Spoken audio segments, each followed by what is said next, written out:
The scent of roasted chicken and freshly baked bread filled the air of my home. I had decided to host a family gathering, a much-needed distraction from the stresses of new motherhood. The evening had begun on a pleasant note. Laughter echoed through the walls, and the sound of clinking glasses signaled the celebration. As I looked around, everyone seemed genuinely happy, which was a relief. My baby boy Liam was getting all the attention. With his bubbly laughter and those irresistibly chubby cheeks, he was the life of the party. "You really have an angel, Jessica," my Aunt Marla exclaimed, her eyes softening as she looked at Liam.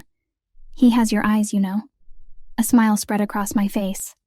"Thank you, Aunt Marla. He's been such a blessing."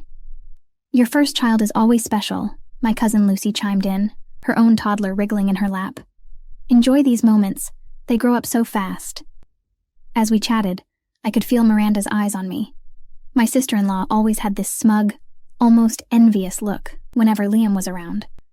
I never quite understood it, but decided not to dwell on it. My phone buzzed loudly, breaking me from my thoughts. I checked the screen. It was an important call from work. "I'll be right back," I said, excusing myself and placing Liam's bowl of baby food on the dining table. "Could someone watch Liam for a moment?" Miranda quickly volunteered. "I've got him, don't worry." Relieved, I took the call in the other room, unaware of the malice unfolding. "I can't believe how much Liam has grown," Miranda cooed, holding the baby and looking around for an audience. Then, with a wicked smirk, she reached into her purse, pulling out a small container of red chili powder. Without anyone noticing, she sprinkled it into Liam's food, blending it in perfectly. Call over, I returned to the living room. "Thank you, Miranda," I said, taking Liam from her, completely oblivious to her treachery. Feeding time was always a joyous occasion. Liam would make all sorts of faces, and it was fun to guess which one would come next. But this time was different. As soon as the first spoonful entered his mouth, his face contorted in pain. His crying was unlike anything I'd ever heard. A desperate, painful cry. Panic gripped me as I watched his face turn bright red. "What's wrong, Jessica?" Lucy asked, alarmed. "I don't know," I cried, trying to soothe Liam, but nothing helped. "Something's wrong with his food." Miranda feigned concern. "Oh my, did he have an allergic reaction?" Not waiting to find out, I rushed Liam to the emergency room.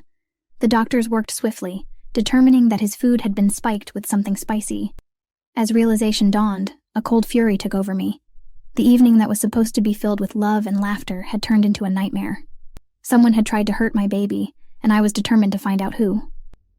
I returned home from the hospital, Liam cradled in my arms, his small face still bearing the traces of the earlier distress. The living room, still in disarray from the gathering, seemed to mock the earlier cheerfulness. A nagging thought gnawed at me. How did the chili end up in Liam's food? I wondered aloud. This wasn't an accident. Maybe someone thought it was pepper and accidentally added it, Mike suggested, concern evident in his eyes. I doubt it. I need to check something, I murmured, heading to the study where the home security system was set up. Navigating through the recorded footage, I stopped at the dining area camera. Rewinding to when I'd left the room, I braced myself, hoping against hope I was wrong. The footage played out before me, and there it was. Miranda, sneaking chili into Liam's food with that self-satisfied smirk on her face. The sheer betrayal stung. I felt a sickening sensation in my stomach, anger and sadness warring within. "You need to see this," I called out to Mike. He hurried over, and as he watched the footage, his face turned a shade paler. "I can't believe it. Miranda? Why would she?" "I don't know, but we need to confront her. This is unforgivable." "We will, but not yet. She needs to understand the severity of her actions," Mike said, his voice trembling with a mix of anger and disbelief. "Confronting her isn't enough. We need to ensure she faces consequences for what she did." A plan began to form in my mind. What if we invited her over, make her think we know nothing, and then confront her with the evidence? Sounds like a plan, but how do we ensure she faces the consequences? We'll record her confession. That footage, combined with the security video, will ensure she's held accountable. Maybe not legally, but at least socially. All right, let's do it. The weight on my chest felt a little lighter. I had Mike by my side, and together, we would make sure Miranda paid for her vile actions. The dining table was set to perfection, every detail meticulously planned. The soft glow from the candles added to the ambiance, a stark contrast to the storm brewing within me. Mike sat across from me, his gaze meeting mine in silent understanding. The doorbell rang, signaling Miranda's arrival. "Thank you for inviting me over. It feels like ages since our last dinner together." Miranda's voice dripped with faux sweetness. "We thought it'd be nice to have some family time." My voice was steady, even though my heart raced. Throughout dinner, the air was thick with tension. Mike and I exchanged occasional glances, waiting for the right moment. "Who's up for dessert?" Mike finally broke the silence. "That sounds delightful." Miranda's eyes sparkled, oblivious to the impending confrontation. As I brought out the dessert tray, I leaned in closer, making sure to capture Miranda's attention. "I made something special just for you." "Oh?" She raised an eyebrow, intrigued. I set the dessert in front of her, a deceptively delicious-looking chocolate mousse. "But before you dig in, there's something we'd like to show you." Mike brought out his laptop and played the security footage. The room was silent, except for the video's hum. As the incriminating evidence played out on the screen, Miranda's confident demeanor crumbled, her face turning a ghostly shade of white. "Is that chili? In Liam's food?